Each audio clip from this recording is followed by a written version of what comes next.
Totoy Bato!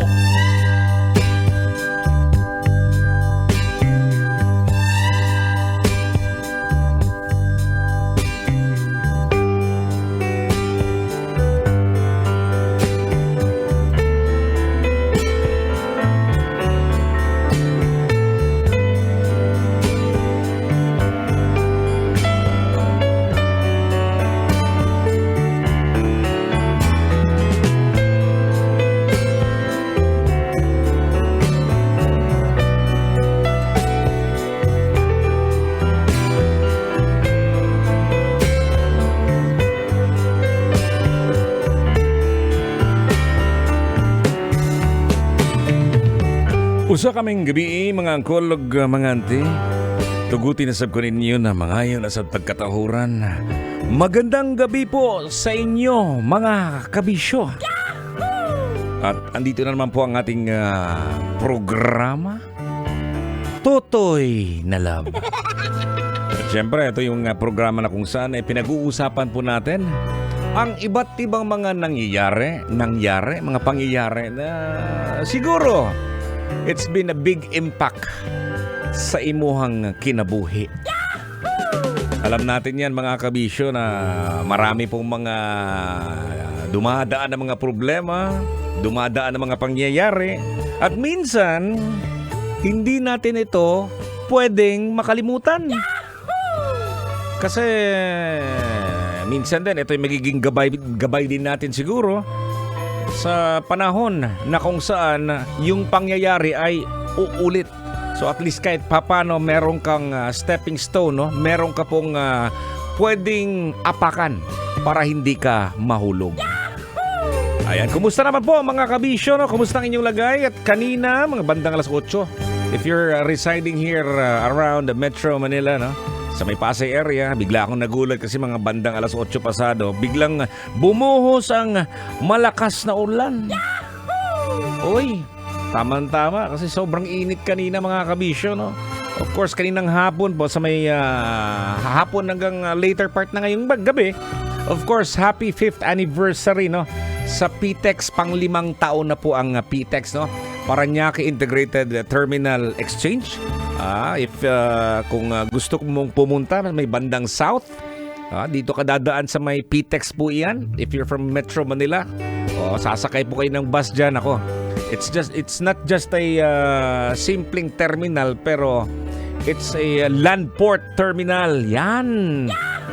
Para siyang mura siyang naiyak, pero siya, para lang siya sa mga bus, mga land port kung baga.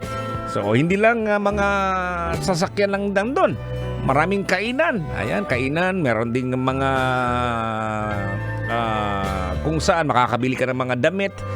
Meron ding pang pasalubong. Sa mga hindi pa nakapunta dyan, no? Shout out po sa management and staff po ng PTEX. Ayan, of course, galing yan kay Totoy Bato and of course from Love Radio Manila. At ikaw naman Anggol, kumusta naman po ang iyong trabaho? Yung mga pinagagawa ninyo dyan sa inyong pinagtatrabahuan? Kanina, kumusta naman po ang inyong Friday weekend? Pag sinabi mong Friday, no, kailangan niyang habulin yung deadline ngayong araw na to.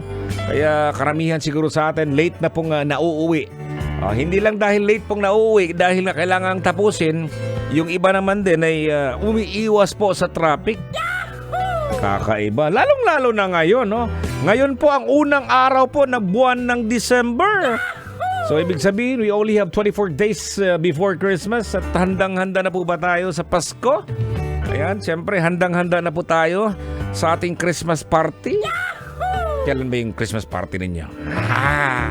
Siguro, magsisilabasan na naman dyan yung mga balutin mo ako. Hoy, no. Para sa akin, normal lang yan mga kabisyo kasi tayo mga Pilipino, ganun talaga. Pag merong mga natitira, well, ibalot mo. Pero pag napansin mo na kukulangin yung pagkain, huwag ka na magbalot. Kasi malusian ang imong kigol mga kabisyo. Diba? Ang bilis ng mga araw, no? Ayan, at eto na ngayon, no? Nakikita po natin dito sa ating surroundings sa himpilan po natin, mga iba't ibang mga Christmas decors na kung saan it reminds us of Christmas season is in the air na. So pag sinabi mong Christmas, it's a month of giving. Yung tayo yung mamimigay ha, hindi yung tayo yung maghihingi ha. Oh, dapat mamimigay po tayo especially if we are blessed. Kaya nga, ikaw nga uncle, ngayon ikaw auntie, binibless ka ng Panginoon dahil meron kang kakayahan na mamigay kung anong meron sa'yo. Tama-tama yan mga kabisyo. Ayan. At syempre naman, itong araw na to, itong gabing to, para sa ating Totoy na love, syempre no, kagabi pa to dapat pag-usapan natin or kahapon kasi lumabas tong topic na to nung mga bandang alas 8 na din, no? 7 ba? Na kung saan yung hiwalayan ni Katniel, no?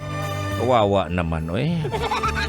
Ang hirap naman gano'n, no? Lalong-lalo na pag ikaw yung tipong fan, no? Fanboy, fangirl ng naturang si pangalan, celebrity. O mga couple, celebrity couple, mga partner-partner. Alam mo, mahilig talaga ang mga Pinoy mga gano'n, no? Looking back, yan. Mga 70s, 80s, 90s, naalala ko, ito yung mga mag-partner, no? Si Gabby Concepcion, Sharon Cuneta. Richard Gomez, Don Zulueta, di ba?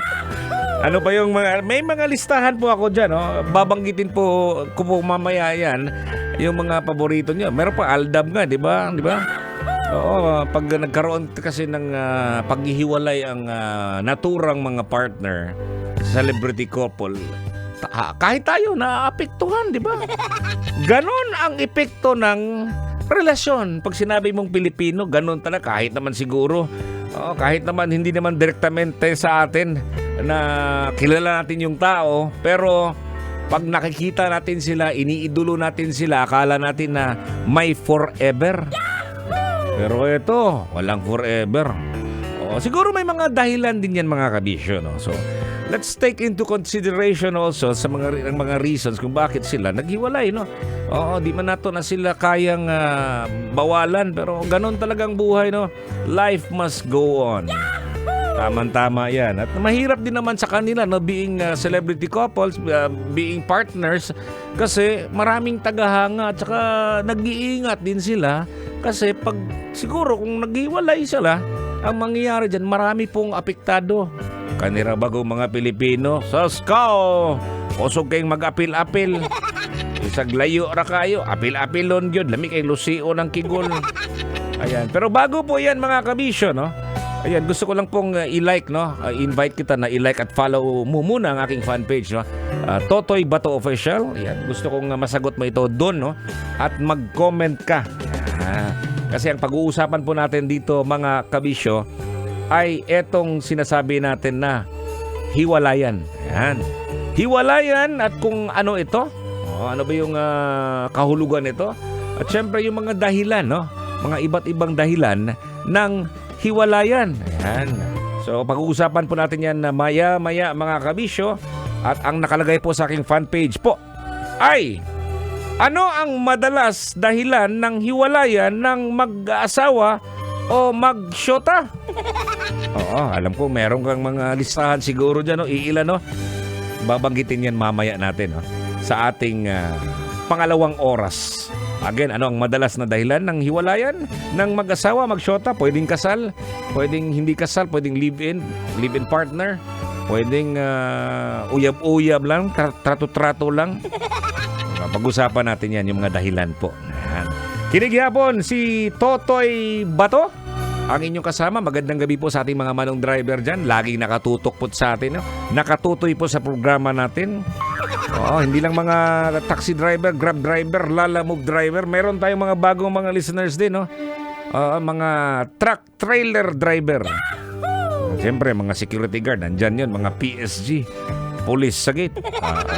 At siyempre, mga yaya din. Hindi po pwedeng kalimutan si Yaya. So, dito lang po yan sa programa natin na Totoy na Love. Kasama nyo si Totoy Bato. Dito lang sa 90.7 Love Radio. May gabi diha nimo, kabisyo. Sasakyan si